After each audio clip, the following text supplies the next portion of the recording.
Today I'm doing a series of videos about how to vote by mail in this November 3rd, 2020 election. Since for this election it's particularly important to be able to vote by mail due to the coronavirus pandemic, I will be covering everything so that you can safely and securely vote by mail this election season. Why am I covering this topic? Because it has to do with the mail, and because I want you to feel empowered by your USPS knowledge, and because voting is awesome. All states will allow at least some form of mail-in voting, though some will make it more accessible to voters than others.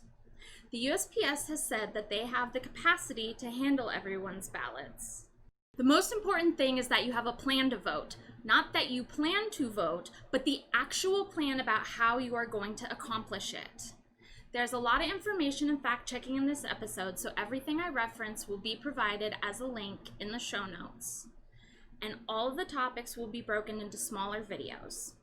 I've done all the hard work of doing the research and gathering it in one place for you to use as a resource, but you can always do this research for yourself. First, I'd like to address the myth of mail voter fraud, and yes, it is a myth. While mail voter fraud can happen, it is not a rampant problem, and the rate that it does happen is so little it's negligible. The rate is infinitesimal compared to the number of registered voters. Mail-in voting has been a system that has existed since 1813 and became widespread during the Civil War. The president has attacked mail-in voting, though he himself plans to vote absentee in the 2020 election and has even sent mailers to people encouraging them to vote by mail. Let's address some other myths. Are ballots being sold or dumped into rivers? No! Is there a difference between mail-in voting and absentee voting? No, and I will be using the terms interchangeably. Is mail-in voting secure? Yes. Some of the features that help keep mail-in ballots secure are identity verification, barcodes, ballot tracking, secure drop-off locations and drop boxes, the harsh fines imposed on those meddling with mail-in ballots, and post-election audits. One downside to mail-in voting: this year, in 8 states, workers cannot begin processing mail ballots until Election Day. 3 of these states are battleground states: Pennsylvania, Michigan, and Wisconsin. And yes, this could back up the system. So now that we know that it's safe and secure, how do we vote by mail? Step 1, register to vote. If you believe you're already registered, check your registration status and check that your address is accurate. If you're not registered, go register. Here are some websites where you can check your status or register to vote, such as Vote Save America or Rock the Vote. Step 2, request your mail-in ballot. This year, 9 states will automatically be sending all registered voters a mail-in ballot, and 9 states will automatically be sending you an application to request your mail-in ballot. If you're not in any of the previously shown states and instead are in one of these 25 states, you'll need to procure your mail-in ballot yourself. So do that ASAP. You can do that on either of the previously mentioned websites after you check your registration status or register, or on vote.org. Each state has a different deadline for when you can request your mail-in ballot, so pay careful attention to that. Luckily, in 34 states, you can cite coronavirus as a reason to need to vote absentee, or you don't need to supply a specific reason at all. In 7 states, you need to request your own mail-in ballot, and you need a reason other than coronavirus to vote absentee. Some acceptable excuses are: if you're outside of the country on election day, you have an illness or disability that prevents you from voting in person, if you're 65 years or older, if your work shift is during all available voting hours, or a few other things. Fun fact, in Texas, being in space is considered an acceptable excuse to vote absentee. This year, 4 astronauts on the International Space Station will be voting through a secure internet connection to ground control. I got most of this information from a really good New York Times article, so if you want to see that info in more detail, check it out. Step 3, research your options. We should be an informed electorate. I personally don't feel comfortable voting on something that I haven't researched at least a little bit myself. This can be time consuming, but it's important. Don't let this be the thing, though, that holds you back from voting altogether this election. If you just want to vote for the president, then do that. If researching everything on the ballot and filling out the entire thing stresses you out, don't let that be the thing that keeps you from voting this year. I like to use websites like Ballotpedia to see ahead of time what will be on my ballot and research the items. By doing research ahead of time, you will be prepared when your ballot arrives to fill it out immediately and then return it immediately, decreasing the chances of it not being returned on time and then not being counted. Don't put this off. What else are you doing with your quarantine time anyways? Maybe you'd like to research some of the people you're voting for and see what they intend to do or have been doing about the pandemic. This is something you can do that will actually affect your own community and your own circumstances. You have the power. Step 4, fill it out completely and accurately. Instructions should be sent with your ballot. Make sure you read them completely and understand them. If you're uncertain about anything, contact an election official. Here are some things to keep in mind to avoid your ballot being rejected. If a signature is required, it will most likely be matched to a signature already on file with the government, usually your driver's license or your original voter registration. So try to sign your ballot the same way as that.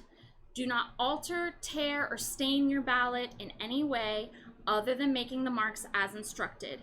Make sure you use the right type of pen as instructed, the right color ink as instructed, and make the right kind of mark, such as completely filling in an oval.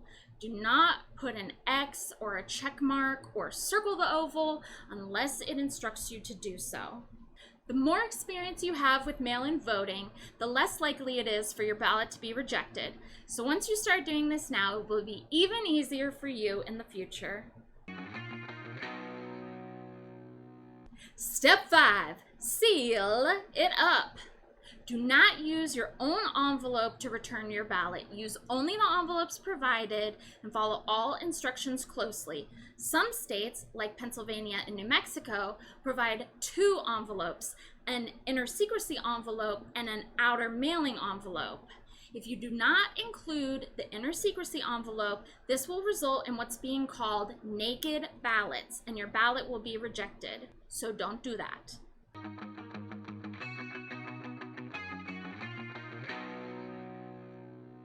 Step 6, turn it in. Each state has its own deadlines about when ballots need to be turned in.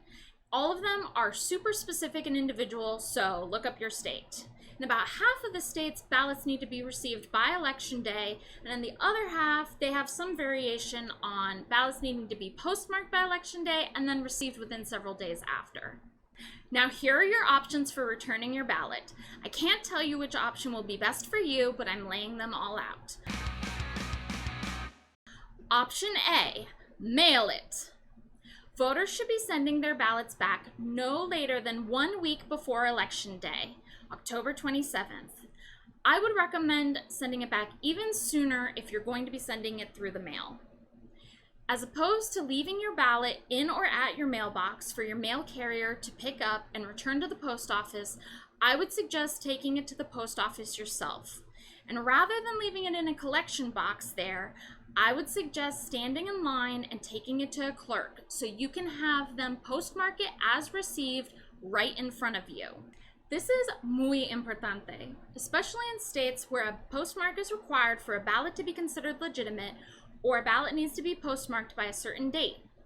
Sometimes when the post office gets backed up, they don't postmark every piece of mail. It's not proper, but it does happen, and one would hope that they were taking even more care with these very special ballots, but just to ensure that the important postmark happens, take it in yourself, watch it, make sure it gets done. In 17 states, you don't need to apply a stamp to your envelope to return your ballot. If you are not in one of those 17 states, Finding the exact postage to return your ballot can be tricky because it varies by state and it is difficult to find the answer ahead of time. It should be printed on the envelope how much postage is required. In some states, this can be a cost of up to $1.65 or 3 forever stamps. But in other states, it's weird costs like 71 cents, which is problematic because most people only have forever stamps, which are worth 55 cents, and that doesn't add up real easily. If you have a cost of, say, 69 cents and you only have forever stamps, you can always overpay by affixing 2 forever stamps and overpaying by 41 cents. But if you don't want to pay extra, you can always take it to the post office. If you're confused about how much postage you need to pay, take your return envelope to the post office. They can weigh it for you and help you purchase exact postage. If you mess up and don't put on the right amount of postage, that's okay. It is the USPS's policy to process and deliver your ballot anyways. If you don't know how much postage to pay, don't have any postage, can't get to the post office, or can't afford the postage to return your ballot, you can also take it to a secure drop box. Option B, drop it off. If you don't want to send your ballot back through the mail, you can also drop it off at a secure Dropbox location. At least 23 states are providing these drop boxes in several locations, though you need to make sure that you return your ballot to your correct drop box. This is an equally good option, maybe even a better option than sending it through the mail, because it decreases the amount of hands your ballot has to pass through before being counted. It is also a better option if you're submitting less than 1 week before the election. In many states, you can also return your ballot to any election office, and in many states, family or close friends may be allowed to drop off your ballot for you. Option C, vote in person during early voting or drop off your ballot there. If neither of the previous 2 options work for you, vote in person during early voting, which many states are offering. In 11 states, you can also drop off your mail-in ballot to any in-person voting location. This is a good option since then you won't have to wait in lines or touch any icky machines. Option D, vote in person on Election Day. This should be your option of last resort, though it will always be available to you, provided you haven't already turned in your mail-in ballot. Know where your polling place is and make sure you go to the right one. It may have changed since the last time you voted. Voting in person on Election Day will be the most crowded and offer the longest waits, increasing your chances of getting COVID.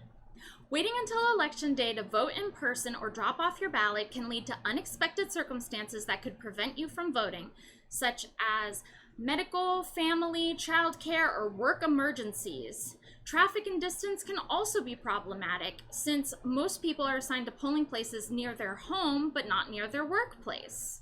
Voting early will improve your overall voting experience and reduce stress and anxiety. By voting when you have plenty of time, don't have to wait in a long line, and don't have to potentially miss work or anything else to do so.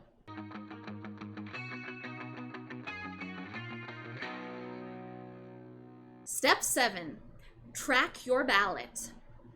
Once you have turned in your ballot, either to the post office in person or to a drop box, 39 states are allowing you to track your ballot online so you can see if it's been received and if it's been counted.